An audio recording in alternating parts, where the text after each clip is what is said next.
Namaste, Jai Bharat. The Israeli Prime Minister Benjamin Netanyahu has postponed his visit to Bharat. Not the first time, but he had a proposal to visit Bharat, but then he's postponed it. There should be the people who now come with conspiracy theories. You see, when the Tejas crashed in Dubai air show, Pakistani sources came out with such colorful conspiracy theories and stories, and then many of them who are of a much lesser IQ level enjoyed by putting comments and smileys, etc. They've celebrated the crash of a Tejas aircraft. This should be coming in when the Prime Minister Netanyahu is not coming for the time being. Then of course it's time for them to celebrate. They should be celebrating. I haven't personally come across any such videos. But then if he postpones his visit, he should have definitely solid reason.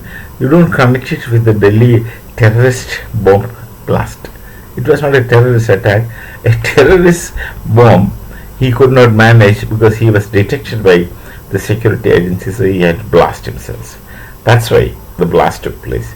It was not a planned bomb attack, so I call it as blast.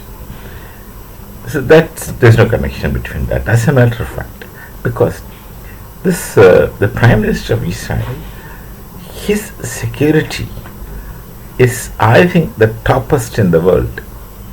Where there is some small thing, we can't afford him to get exposed to any kind of risk, even in the most remotest sense of the term, because he has enemies and enemies and enemies.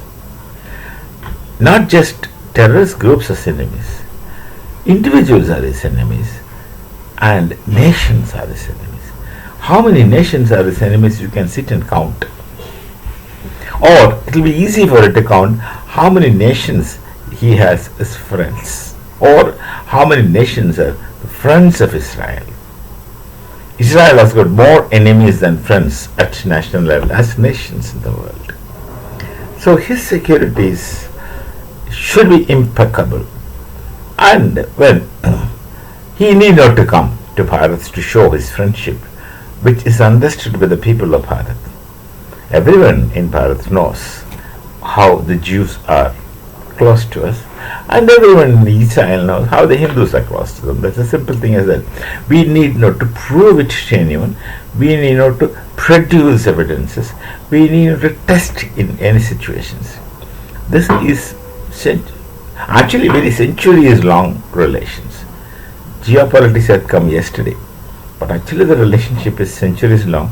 Historians should know. Archaeologists should have evidences to this. And theologians would also create a very interesting story of oneness. These things are for people to explore.